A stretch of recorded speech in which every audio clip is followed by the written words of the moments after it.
Дистрикт Цивил през студио интервју на Зоран Иванов со Маријан Ѓорчев. Маријан Ѓорчев и неколку нитки оттргнати од Википедија и оттаму и неколку субјективни констатации за Маријан Ѓорчев. Човек на ВМРО ДПМН од основачката гарнитура од пред 32 години, ја напушта партијата, формира своја Земјоделска народна партија во 2005-та, во 2006-та излегува на локални избори, добива нешто над 12.000 општински гласови кои се недоволни за самостојно партиско екзистирање, пошто се враќа во матичната ВМРО ДПМН. Градоначалник, министер, амбасадор, актуелен идеолог на ВМРО ДПМН, овај мој субјективен впечаток, па може би или јас овде грешам, ќе потврди, ќе негира или ќе ме коригира во текот на овој дистрикт. Маријан Ѓорчев, добре дојдете во дистрикт на Цивил прес студио. Добро ве најдов. Каде јас погрешив, каде Википедија, што уште испуштивме за Маријан Ѓорчев? Па така сум бил пратеник во Собранието на Република Македонија. Тоа може не стои таму, ама Неверојатно стои, тоа е моја грешка, но сигурно уште мал милион работи испуштив. Публицист, ќе ве прашам и на крај, кој е ваше последно дело, а што сега се крчка за да го сместите меѓу две корици? Последно, што мислам и горцум на тоа, е една моја книга преведена на бугарски јазик, и што стои дека е преведена од македонски на бугарски јазик, се вика Создавање на бугарски сотворение, и треба да правиме промоција во Македонскиот културен центар во Софија, кај почитуваниот директор господин Сашко Насев, со повеќе бугарски еминентни писатели, наши пријатели, наши македонски писатели, и мислам дека тоа покажува дека постои некој флуид, постои некоја соработка, постои некое разбирање кое што ветува некои посветли моменти во Ке зборуваме за тоа во тек на емисијата, но нотиравте тоа преведено од македонски јазик, се демократизира полека бугарското општество, впрочем тие и го признаваат македонскиот јазик од 44-та наваму, но сепак издавачот сега може да се, како велат на покомотни се малку. Јас оценувам дека секогаш и секогаш сум говорил на тоа дека бугарското општество е едно транспарентно, како што велат и прозрачно општество, и имаше многу дебати, особено кога бев јас амбасадор, во делот на она што представува значењето на декларацијата Црвените линии во Бугарија 2018 година. И таму имаше многу интелектуалци, многу академици или кандидат академици, над 250, кои што се подпиша и кои што говореа дека тоа што е поимот Македонија. Зборувате за нивната собраниска декларација. Декларација со која крена практично ја блокира 2018 ги блокира македонските интеграции. Значи тоа беше една транспарентна дебата, имаше еден еминентен новинар, вие сигурно го знаете, Коритаров, кој што покани скоро, да.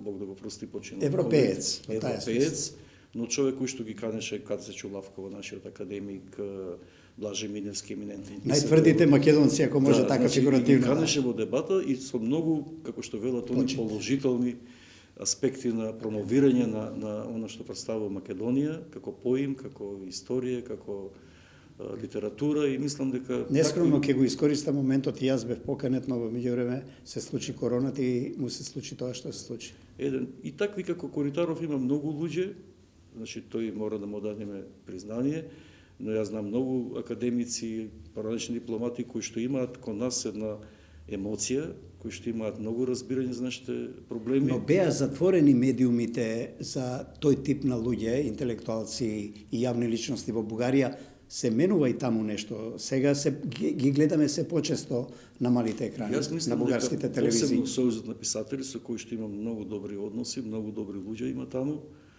да не споменувам сега имиња, нели, да не, како да кажам, да не ги споменуваме тука, но тоа се едни видни луѓе, доваѓаат на рационални следби, доваѓаат на стручки вечери на поезијата, и тоа се луѓе кои што долгорочно работат на промоција на македонска литература, преведуваат и така дословно стои во книгите од македонски на бугарски, не се плашат тоа да го прават еминентни издавачи. Ќе зборуваме за проблемите натаму да. низ призмата на блокадата македонска за евроинтеграциите.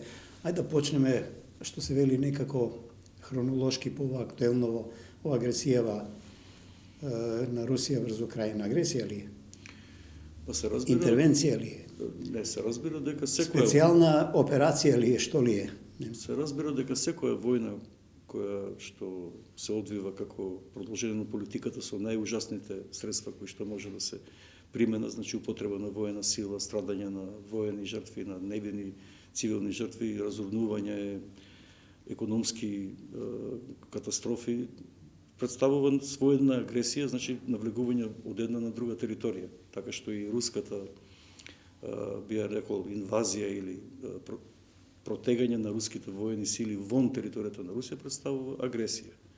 Но за да дојде до една воена ситуација потребни се две страни секогаш. Никогаш не можете да бидете таа да биде еднострана одлука, значи спорот не е од вчера, војната не почна во февруари пред 40 на дена, почна значи со Мајданската револуција, со кримското прашање, со оно што се случи во Донбас, руските регион со претежно населен со руси, рускиот јазик е таму доминантен, така што тоа има една генеза, потоа следеа Минските спогодби од 2015 година, кои што не се применија, не се реализира, а за нив да не забораваме стоја Франсуа Оланд и Тука е Ангела клучот, Меркел.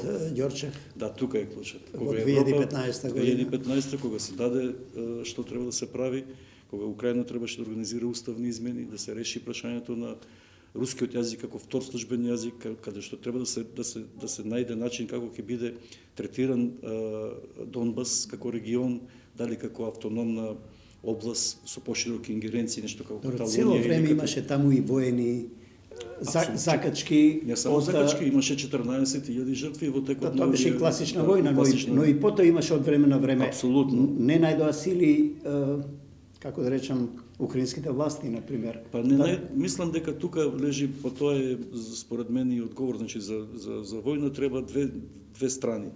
Она што според мене мораше да се направи, претежно Европската унија да ја упати Украина на некои стандарди како што нас не упатија во делот на тоа што представува државен суверенитет и безбедност, неделивост. Сепак сакате на 2001 ви асоцираше мислата, предпоставам. Сепак сега сакам да го искористам Маријан Ѓорчев како дипломат со тоа искуство и со тој поглед на нештата. Дипломатијата не можеше да превенира нешто. Спомнавте европската дипломатија, американската дипломатија наместена ли е од некоја друга сила целата оваа работа? И второ, вие сами рековте на почеток, сепак нема никакво оправдување за тенковите да поминат границата и да навлезат во една суверена држава членка на Обединетите нации. Ни една војна нема оправдување, ниту една војна не може да се оправда, но можеме да ја разбереме. Наша задача е да ја разбереме војната, кои се причините за војната. Лично сум убеден дека ако имаше можност Ангела Меркел за уште еден мандат, лично сум убеден дека до тоа немаше да дојде. Нема лидер Европа сега. Да, во тој контекст, значи Ангела Меркел е човек кој што потекнува од времето на Источна република Германија, така наречена Демократска република Германија. Имаше разбирање за односите Германија-Русија, за односите Европа-Русија и мислам дека тој тип на лидер кој што знае да превенира. Макрон не е ни оддалеку тоа? Да, не само тоа, Макрон не се преокупира со руското прашање. И начинот на кој што Германија градеше својата иднина во делот на односите со Русија, во делот Шолц може да биде алтернатива за Меркел на европско ниво? Може да биде, ако изгради таков авторитет и во самата Германија, но и на европско ниво. Тој допрво треба да ги покаже своите капацитети. Добро. За сега е во еден теснец кој што не му дава многу простор. Што прогнозирате, Ѓорчев? Кој ќе биде епилогот? Покрај тоа што ќе има се уште веројатно многу жртви, за жал. Па жртви ќе има и тоа е трагедијата, најмногу ќе страдаат, се разбира, украинците, се разбира и Русија ќе претрпи големи жртви, големи економски санкции, но и Европа. Да, Русија покрена воената машинерија, не? Да, и Европа ќе страда. Значи ќе има многу, ние ќе страдаме економски, вклучително и нашата држава, не достигна храна, не достигна друго, но мојата прогноза е дека војната ќе продолжи. Се додека пак не се седне на преговарачка маса во смисол на пак околу тоа подрачје. Тоа е пак подрачјето на Донбас и тука ќе биде решителните разрешување на тоа дали Украина ќе смогне сила да разбере дека тие луѓе таму кои што живеат во Луганск, во Донецк, во сега во други градови, помали градови, дека тие луѓе можеби имаат и некои навистина барања кои што треба да бидат разгледани во Украина за нивниот на тамошен статус. Ако добро ве разбирам, пораката е што почесто на зелена маса. Да. Политичарите и дипломатите се разбира. Да. Хајде да се вратиме малку на нашиот терен. През Панскиот помина болката, порасли е или сега после ова со Украина и нашето членство равноправно во НАТО, дава некаква поинаква порака. Што мисли Ѓорчев? Па детерминантно од 90-та година, да речеме, јас сум бил определен и не само јас, туку целата структура на ВМРО ДПМН во тој период од оснивачкиот акт е од една од клучните точки во оснивачкиот акт е наше членство во ЕУ и во НАТО. Значи тоа е уште 90-та година, 17.6. во Оснивачко собрание во Младинскиот дом. Освен тоа, јасно е дека влегувањето во НАТО го подржуваат најголем дел од македонските граѓани во континуитет од колку 33 години независност. Исто така битно е дека имавме сериозни соработки со НАТО, не само преку партнерството мир 95 година, туку и за време на војната криза на Косово. Знаете колку ние вложивме во таа соработка, дека во Македонија дојдоа сите важни НАТО генерали, дека дојде Вести Кларк, дека дојдоа сите луѓе, дојде Бил Клинтон, дојдоа луѓе кои што беа важни во тој момент и Македонија на некој начин требаше да добие тогаш Нобелова награда. Следува емисија Авганистан и на други. Значи во тој контекст нашата соработка со НАТО е неминовност и членството во НАТО е, така да кажем, детерминантно насочено со одлуката на македонските граѓани. Но од оваа дистанца, Ѓорчев, како ја цените одбивањето, референдумот, бойкотирањето, тие силни отпори да се крене рампата и Македонија да стане членка на НАТО? Не, преголема беше жртвата, тоа ми беше прашање. Па тоа сакам да кажам, значи сепак дали исплатлива жртвата во таа смисла? Ние требаше да станеме членка на НАТО уште 2008 година. По сите стандарди, после 9 акциони планови. Одамна требаше и разговорите ова со Европската унија да ги почнеме преговори. Говорете, но ние веќе 2011 година докажавме дека сме во право со пресудата во Хаг, дека името не е пречка да не бидеме членка на НАТО.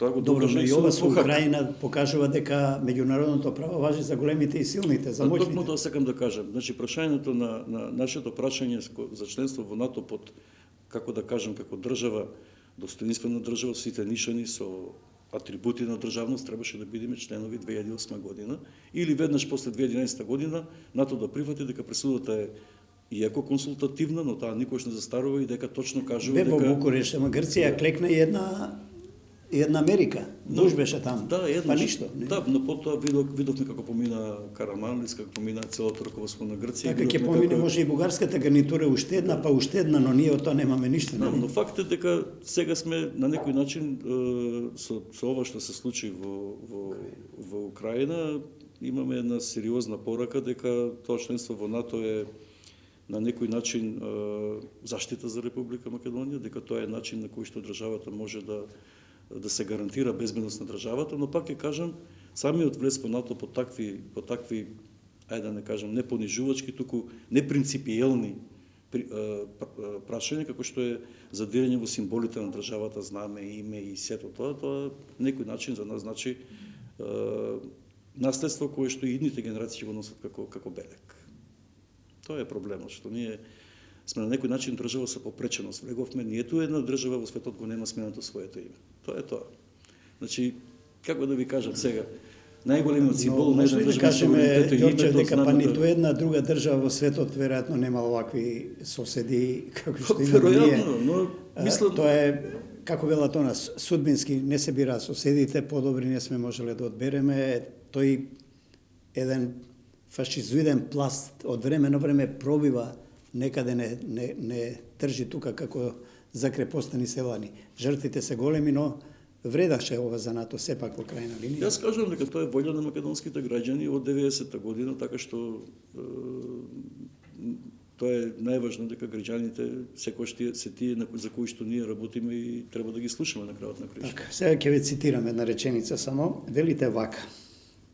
Еден текст ваш завршува со: бегајќи од социјалистичката утопија, несвесно ги прифативме глобалното транзицијско клонирање. Дефетизам ли е тоа? Не е дефетизам, едноставно објаснување, пак ќе кажам, да го разбереме совремието. Ние живеевме во еден систем кој што беше, да речеме, мимикрија со еден реален свет. Значи, јас сум човек, мојата возраст дозволува да кажам дека живее во два система. 3-4 години во еден општествено-политички систем, социјализам, 33 години сега живеам во еден друг систем кој што се нарекува капиталистички. И сосема е така.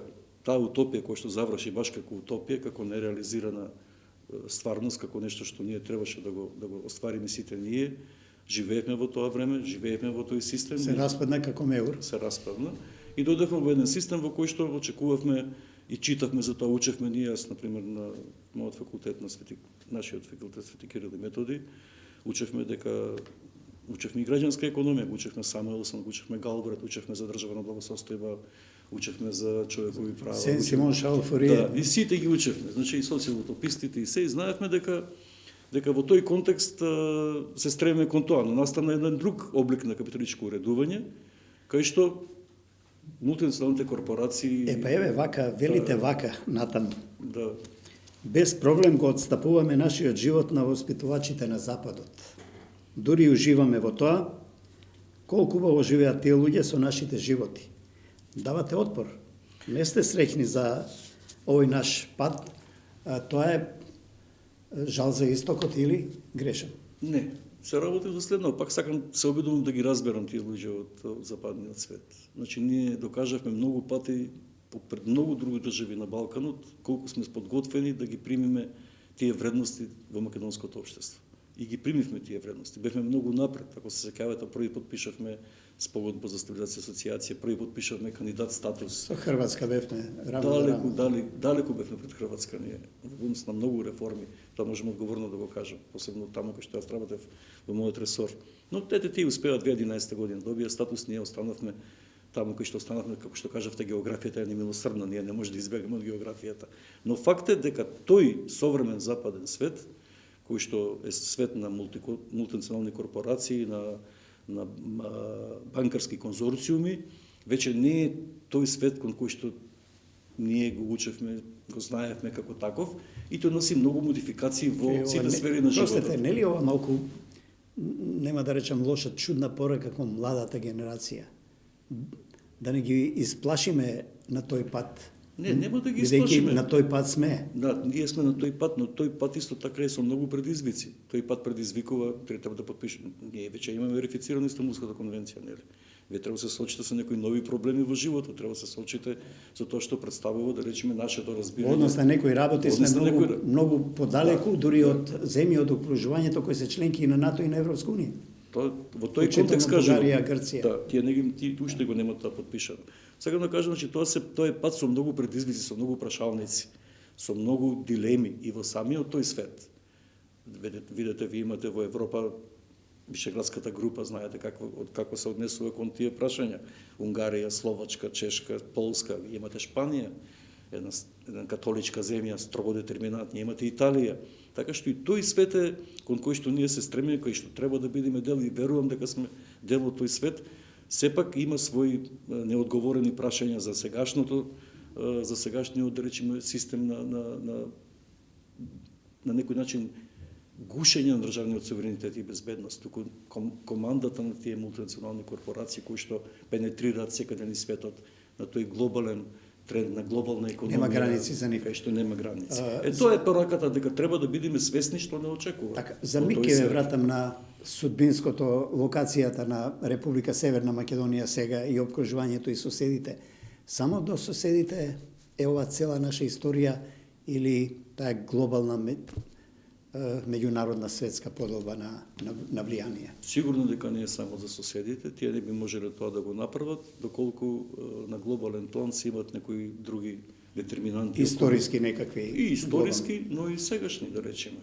Да речеме, одредени планови за пак ќе кажам, лично сметам дека, тоа го кажа и професор Јанис Варуфакис од Грција, дека блокадата на Франција од Макрон на 17 октомври 2018 дојде за тоа што Франција нема достатно присуство на територијата на Западен Балкан. Значи, тоа е пак интерес на капиталот. На капиталот има анимална логика. Не може да прими некој кај себе кога не, тука, не инвестирала и долу. на вистина е така. Ако погледнеме во инвестициите кои што се случуваат на Западниот Балкан, вклучително и кај нас, Франција е најмалку застапената земја. Така што сигурен сум дека стојат и други фактори кои што ги причинуваат овие наши, би рекол, турбуленции на нашиот македонски простор. Така, на источниот сосед, како ќе заврши или ќе трае уште долго ова со Бугарија? Па, вчера ја читав Корнелија Нинова, кој што лично ја познал, лидерот на БСП, и кој што кажува дека тоа прашање за Бугарија е јасно, дека додека Република Македонија не отстапи од тоа што значи клаузулите, односно стриктно ги почитува клаузулите на договорот за пријателство, добрососедство и соработка, ке нема некаков прогрес. Го читав и Слави Трифунов.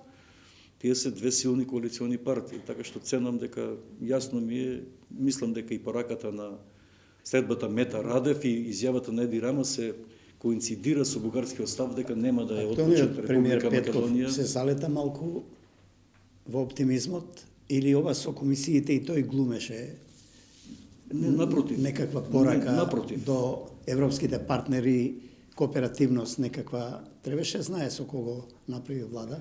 Не, напротив. Мислам сосема поинаку, мислам дека тој е еден човек кој што е дојден, кој што долги години живел во Канада и во Соединетите американски држави.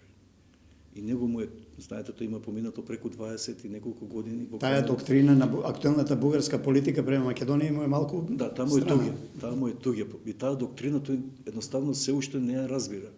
И тој пристапи еден концепт кој што е граѓански демократски концепт и дојде во Скопје, јас бев на средбата во просториите на нашата партија и мислам дека човекот тоа што го кажа на вистина беше многу Честно, многу конструктивно, отворено. многу честно и многу отворено. Сега дали тоа може да најде, да повлече, да биде тоа една струја која што ќе ги повлече другите политички субјекти. Сигурно тоа Петков поради Македонија не би рискирал нешто стабилност на владата. Тоа е Тука сигурно, неспорно, тоа е сигурно но неспорно. можно ли е некакво ново мнозинство таму со ГЕРБ? Малку го притегнеа Бојко, има од таму некои сигнали поинакви, тоа се малку инает на Корнели и на Слави од страна на опозицијата, но и Петков спомна дека ние и со опозицијата мора да постигнеме согласност на прашањето за Македонија. Тоа значи дека ние сме бетонирани. Треба ли да продолжат контактите на оваа линија со Бугарија или само трошиме бесполезно сили? Не, јас мислам дека ние со Бугарија не треба да ги продолжиме интензивно контактите. Дали преку Брисел или директно со Софија? Директно со Софија. А што правиме? Атрофираме тука, над зид сме. И Петков кажа, пред неколку дена, дека ние со Македонија може да го решиме, ако за тоа дадат согласност сите политички субјекти во Бугарија, вклучително и опозицијата, значи и ГЕРБ. Можно ли е тоа да се случи воопшто? Не може да се случи во овој момент. Кога сите се извинувам рейтингот како да го гребат врз Македонија, нивниот партиски рейтинг. Македонија тоа го велеше Бојко Борисов, многу високо ја дигаат летвата и потоа никој не може да ја прескокне. Никој една политичка партија. Всушност тие ја стават летва. Да, тие па добро, многу високо ја дигаат летвата, некој ја дига, кој е тој? Некој нормално мора да има оправдување. Но јас мислам дека ние мора да работиме и тоа многу упорно, темелито, со докажување дека сме искрени и честни. Како да Ѓорчев, која е формулата? Еве која е формулата. Ние треба да се согласиме во тоа што има една сентенца која што вели да се согласиме дека во се не може да се согласиме. Ајде да видиме во што може да се согласиме. Дека ќе се согласиме да изградиме коридор 8. Тоа е тоа што Петков го предлага. Добро, но еве 5 години околу тоа не се проблем ни културната размена, ни коридорите, ни не знам банка, ваква или онаква, кој сака нека вложи капитал, нека се формира или нека купи бран. Проблем е историјата и проблем се уште некои елементи околу идентитетот. А за тоа и нашата опозиција, каде што сте вие представник, вели ние нешто такво нема да поддржиме. А какво никој не знае. Не прво, например, за што се работи? Еве што се работи. Идентитетските прашања прво не треба да бидат предмет на маси. Тоа јасно треба да им се каже. Бугарија има, например, многу принципиелен став. Ние не сакаме да разговараме, сум бил како амбасадор, сум слушал за македонско малцинство во Бугарија. Точка. Значи прво почнавме офанзивно. Дојде нивната забрана во 93 година во собранието дека не може да подпишат документи меѓународни на македонски јазик и на бугарски јазик. Па дојде декларацијата како некоја од 99 година декларација. па спорот околу ДПДС траеше 5,5 години, токму на темата, 3 теми. Историската тема, малцинствата и фуснотата согласно јазикот на согласно уставот на државата. Добро, беа Така што коректни тие- тогаш уставите на Да. двете држави. 99-та, ние- да. 99-та беа окей. Па и сега тоа не е спорно. И тоа во билатерален однос не е спорно. Спорно е тоа што Бугарија го бара нешто што Европа не може да го прифати од никоја друга држава. Тоа е практично, нели излегува практично Бугарија сега, ќе употребам термин, ја уценува Европа да го Апсолутно. примените за таа држава тој јазик. Тој јазик, Нели, точно. со такви За забелешки. тоа. И тоа мислам дека е и непринципиелно и дека Европа тоа на некој начин не само што не може да го прифати, туку едноставно е одложила работата, ајде нема ние решение. да прифатиме, па додека трае Европска унија кој ќе се распадне, тоа не важи, а нашиот јазик е запишан во тетратката на Обединетите нации, нели таму е легитимацијата личните карти на сите држави. Се е Може ли во ред. така малку шеговино Се е во да ја ред. кренеме рампата, да почнеме интеграција? Јас- Зошто се важни, Ѓорчев, интеграциите Интеграциите се македонски? важни, Еве, значи- по цена, може би по 10, 15, 20 години да станеме членка или и да не станеме. Зошто се важни? Патот е важен. Значи, Воопшто. ние тој пат го изодивме, веќе го одиме од 2001 година, од 9 април, кога се сеќавате во Луксембург, го одиме тој пат и веќе го одиме 21 година. Добро, ма уште имаме диви депонии. Не, се тоа Уште- што го има, тоа е наша Не. домашна задача, тоа е Да. нашата работа си е наша работа. Ние треба Европа дома да донесеме, да ги поканиме, Именно. да видат дека сме Тоа Европа ми беше и поентата. потоа да ни дадат шанса да влеземе во Европа. Значи ние самите сме си виновни за нашите недоследности, пропусти, недостатоци во нашите административни системи, институционални системи, тоа сме си и никој тука не треба друг да обвинуваме, ни Софија, ни Атина, ни Брисел. Значи тоа што сме си ние виновни, но она што представува шанса да ни се даде во преговарачкиот процес, можеме да изведиме преку Европската економска заедница. Значи таму ако ни се дозволи според мене, ние не сме Добро, држава, но треба, за да ни се дозволи, нели треба да побараме. Не бараме. па ќе побараме ако видиме дека тој процес не се откочува еве сега со Бугарија, ако продолжи ветото, ако Албанија на пример добие сега на некој начин дозвола сама да чекори по европскиот пат, ние не можеме да стоиме уместо. Нашиот европски пат е започнат. Што бараме ние од Европа? Бараме постулатите на европското заедништво, единствен пазар, движење на капитал, движење на стоки, на услуги и бараме луѓето, нашите студенти да може да имат преференции да студираат на универзитетите, не со средства кои што ние ги немаме, туку како средства што имаат на Европската унија. Колку студенти има Република Македонија за студираат на европски универзитети? Тоа го бараме ние. И низ таква соработка, господин Иванов, ни стои, би рекол, чин на запознавање ни со другите, ќе разберат колку сме ние мала држава, колку малку го оптеретуваме буџетот, да речеме, на европските универзитети, колку малку значиме во тоа што представува, јас знам во тоа што го направи во земјоделието, дека ние сега сме од 2004 година, 1 јануар, де факто во агрокомплексот полноправна членка во трговите со Европската унија. Спорва Европската унија е потенцијал и за Македонија. за Точно, целокупната тоа економија. велам. Еве, ние во земјоделието само пазете. Ние од 1 јануар 2004 година се што извезуваме, освен одредна количина на вино, риба и некои, не знам таму, несигнификантни производи, ние сме полноправна членка на Европската унија. Ние извезуваме се со сертификат, со нашиот код МКД, се оди за Берлин, за Париз, за Во сите европски држави. европски земји како да сме полноправна членка. Зошто тоа да не го направиме во текстилот и во машинската индустрија и во градежништвото? Сето тоа што ги имат привилегија да го имаме и во нашата основна носечка инфраструктура. И ако тоа го правиме така, оти бидете, современиот свет е свет на економски детерминизам. Ние треба да живееме, треба да работиме. Ако работиме така, несомнено дека ќе паднат на некој начин и тие бариери околу такви ступидни прашања кои што никој во светот не се занимава со тоа дали ние говориме на македонски јазик или говориме на не знам каков друг јазик. Имено. Тоа е нашиот јазик. Во тој контекст на македонско-бугарските релации, еве пописот 3504 граѓани се изјасниле дека се бугари, со сите нецелосни податоци. Може ли да зборуваме за многу повеќе или тоа е тука некаде бројката? Вака по впечаток повеќе. Јас ценам дека тоа е Многу е разочаран бугарскиот претседател Радев, дури забране да се употребува терминот малцинство. Тие не се, таа бројка може би не е ни малцинство, туку е некаква статистичка маргина. Но нема Македонија комплекс, ако дојде време иако е тоа услов да ги пише во уставот? Ние, нашето содржина на македонскиот устав може да го поднесе тој товар, и не само за бугарското малцинство, туку и за хрватското, кое што е околу 2200, и за црногорството, кое што е 1000 и околу 100 граѓани, македонци со таква самосвест. Зошто? Затоа што во хрватскиот устав ние постоиме како македонско малцинство. И би бил тоа убав реципроцитет.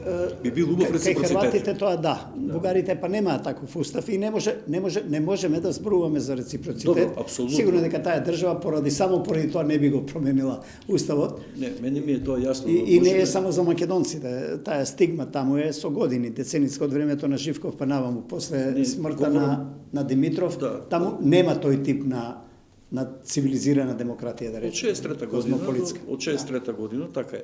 Но факт е дека можеме да влијаеме со тој гест, но нормално за тоа како што Република Бугарија бара гаранции, и ние треба да побараме гаранции. Дека со тоа што ќе го направиме ние, кои гаранции ни ги дава Бугарија дека ќе го тргне Добро, ветото? но ние сме тие што тропаме на вратата на Европската Унија и сега на Софиската врата, и тука не може, предпоставам, да зборуваме за некаков целосен реципроцитет, туку во тие рамки да бараме простор како може да низ некои капиџики европски да сепак да ги почнеме преговорите. Јас сепак А да не биде нарушен и нашиот дигнитет, не- и нашиот углед, и нашиот идентитетот, не ни зборам. Ја никош не не се сум- сомневам дека може да изгубиме идентитет. Не, јас не сум за капиџици, има една како да кажем, многу поучно приказна од Шакир Војвода, познат наш македонски војвода, за капиџиците во Бугарија, кои го кажуваат како влегувале на бугарскиот двор и сите македонски војводи, само еден не влезе, вика Гоце Делчев не помина нити преку капиџик, ниту преку таму. Но да се разбереме, капиџиците биле символ на пријателство меѓу соседите. добро, на големо пријателство е пријателство. Секојаш другото. биле отворени за разлика од главните Да, капи,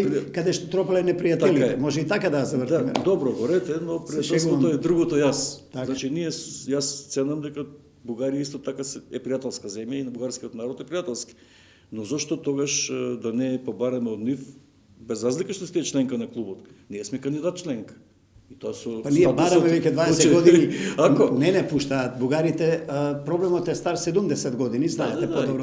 и повеќе, не Ајде се само вратиме 70, на- да. и Не повеќе. пуштаат, ама ќе издржиме. Да, Јас сум од- ќе издржиме во таа. Па од доѓањето на Тодор Живков во тогашната ова комунистичка Бугарија, па навам, до ден денешен се провлекуваат тие сили. Вие спомнавте да не повторуваме, веројатно влијание имат и некои други држави. Од по на исток, па може би некои и од по на запад. Но ајде за Маријан Ѓорчев, може би грешам, ке негирате, дали сте вие новиот актуелен идеолог на новата програма, да не речем, јас би рекол платформа на ова актуелно ВМРО, да па не или? Не, тоа е преамбициозна дефиниција. Мислам, јас бев Влечен учествував- заклучок врз основа на неколку ваши текстови и изјави каде што многу силно, а сега во последно време и председателот на партијата умее да проговори на линијата на граѓанизирање на Македонија, на докрај градење на цело, без никакви бариери на граѓанско општество, затоа што многу други политички субјекти со години се залагаат, а сега ВМРО, кој беше нели она најтврдото крило политичко во земјава за македонскиот национален, да речем, дигнитет, да не речем национализам, сега наеднаш бара граѓанизација по дитна поставка на брз воз. Тоа малку ме шокира и предпоставам дека Маријан Ѓорчев тука своето дипломатско, амбасадорско, космополитско влијание го има вбризгано, или грешам? Не, јас бев дел од тој тим кој што работеше. Тоа беа повеќе битни луѓе во таа комисија која што работевме. Истакнати поранешни државни функционери во државата, и така што тоа не е само, да речеме, труд на еден човек. Имаше, секој од нас дал своje мислење, своја сугестија, и ценам дека тоа фактички на некој начин е еволуција која што е нужна да го фатиш чекорот со времето, со оно што представува современото граѓанско општество. И ние моравме партијата заради граѓаните во нашата држава да ја на некој начин модулираме во незините основни постулати да биде базата основачкиот акт од 17.6, но да биде надградено сето што представува и на европско ниво како европски народни партии, но да ги следиме и трендовите. Ќе ве разбере ли базата, членството? Ќе не разбере затоа што останавме народна демократска партија, десно од центарот, со тенденција да бидеме отворени и кон центарот, Само и да кон ме лево. поправите, рековте десно од центарот. Ако добро ве разбирам, значи ВМРО ДПМН денес е во центар и нешто малку десно од центар. Да, па така беше и основната, да ви кажам, Кому го Чевскиот препуштивте конгрес. десницата сега? Па сега десницата ќе видиме кој ќе ја завземе, но ние имаме претензија. Левица може би? Може би, ако има капацитет, ако има сили, но имаме и ние претензија на тие Ќе членови ви се научат мали бе, партии многу ги имате и во коалиција. Од центар. Видете сега, ние мора да се држиме до тоа што представува, бидејќи идеологијата сега во современите партии нема резка подоба на леви и десни. Вие имате веќе интересни групи, општествени движења, ние мора да се посветиме кон нив. Значи интересните групи, вие имате општествени движења, феминизам, имате грижа за заштита на животните, имате толку многу движења за мир и ние мора кон тие групи да се посветиме. Тоа е граѓанството. Тука е работата со веќе таа подолба идеолошка на левица, десница, крајно десна, крајно лева. Мислам дека Македонија, македонското општество има надминато. И затоа чинам дека ВМРО ДПМН ќе има успех во оно што претпоставува поголема пенетрација во гласачкото тело во државата. Вака велите, ќе ми дозволите уште еден цитат од вашата последна ли е сегашни идни хоризонти. Последната ваша книга, страница 200, не страната рековте малку десно од центарот, а страница 270, пасус 2 сте запишале вака. За еднината на Македонија пресудно значење ќе биде разбирањето на граѓанскиот карактер на државата. Ова е поглед на авторот или нов поглед на целото ВМРО ДПМН. Вие спомнавте сега дека е на целото, морам да признам малку ме збунивте. Но и вашиот председател во последно време гледам со таков дискурс. Ќе останете без членство, повторно прашувам, ќе ве разбере ли базата, широкото членство или ова уште не им е добро објаснето? Јас чинам дека низ перманентните контакти, значи ВМРО ДПМН секогаш била масовна партија, знаете, значи интегративна партија која што работи на соопштување на нештата кои што ги декларира како принципи, како начела. И веќе се работи на терен со составници со општинските комитети, се формираат совети на сите порнешни функционери кои што ќе бидат во општинските Тоа значи дека комитети. ВМРО ДПМН се претвара од партија со цврст став по однос на некои прашања, сега во партија на компромис. Е подготвена да прави компромис за се и сешто. Не за се и сешто, за работи кои што представуваат содржина на граѓанскиот живот на Ако Република столбот е во Македонија. центарот малку подесно, тоа значи флексибилна партија за разговори. Затоа што самата структура во нашата држава наметнува вие да не можете да формирате повеќе влада во Македонија без коалициони блокови. Значи вие мора да имате отвореност во дискусијата. Од таму идејата за согласност и за една изборна единица по цена да се изгубат неколку пратеника. Па не е битно е дека тоа е поправедно една изборна единица, дека тоа е поправеден модел, дека тоа ќе носи повеќе демократија, тоа ќе носи повеќе шанса за сите. Тука ќе биде спорно изборните прагови за малите партии, колку е природниот изборен праг во Македонија. Добро, ова Во Србија се знае колку е, во Бугарија се знае Социјалдемократскиот колку е. сојуз беше првата голема партија која даде согласност уште времето на Заев. ВМРО тогаш велеше не. Сега да очекуваме или јавноста од СДСМ да каже не, или ВМРО и ДПМН и СДСМ ќе сепак може да се најдат на некоја заедничка Јас мислам дека платформа за сите треба да бидеме свесни дека најидеален изборен модел во Македонија беше оној 90-та година и цела изборна единица на малински принцип. Тоа е демократија. Гласаме за Зоран Иванов, гласаме за некој друг човек. Избори, да. Значи гласаме за човек кој што ќе биде предложен и за кој што се определува народот и кој што има свој собствен интегритет и кој што Отворени има листи, практично. значи отворени.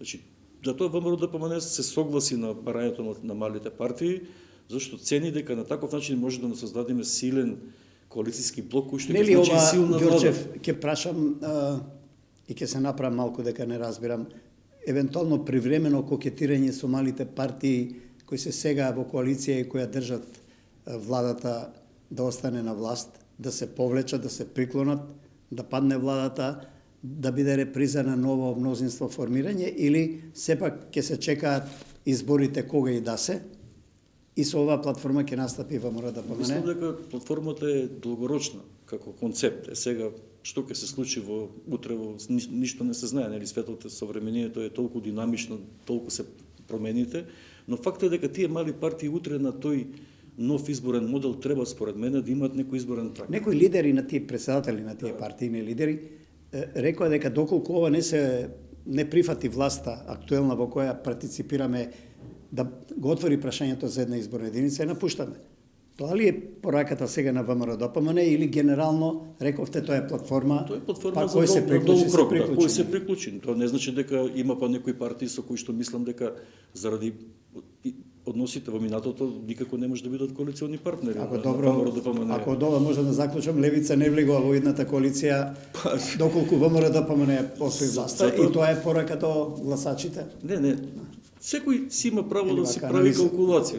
Ние како партија сме должни да понудиме платформа, оно што го бара, мислам, македонскиот електорат, а тоа е дека да имаме еднакви шанси сите, како сите политички субјекти во државата. Сега, колку од тоа ќе биде како успех, ќе покаже времето. Ова предвремени парламентарни нужно се или се уште само партиска кампања во која ВМРО ДПМН го загрева гласачкото тело? Нужност е од причина што гледаме дека еве сега требаше да има закон за клевета, знаете вие во медиумите тоа не може да собере кворум актуелното мнозинство. Значи не може со 60. Зошто опозицијата не партиципира ако е тоа за општо добро? Не може. А ако е некоја тема за општо добро на сите? Ама има вака сега принципи. Ако беше општо добро, тогаш тој пратеник што го слушал жена му Макрон требаше да се појави на гласање. Тоа е општо добро. Ако некој отсуствува од гласање, тоа не е општо добро. Тој пратеник кој што требаше да допринесе за создавање на ново парламентарно мнозинство, на некој начин допринесе како вие се ќе представувате. Тука не ги знаеме длабови си игрите, вие може би ги знаете, не можеме да ги насетам. Да. Пазете, тој начин на решавање на проблемите.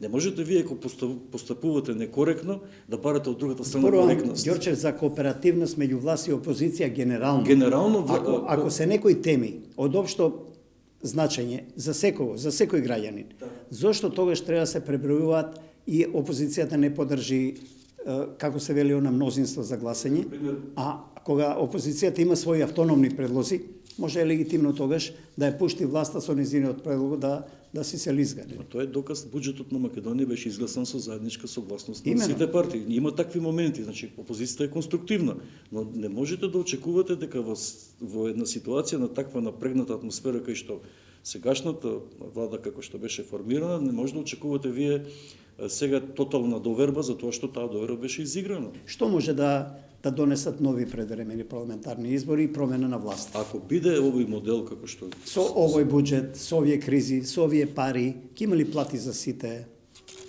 Врз основа на што ВМРО ДПМН сака да дојде што побрзо на власт?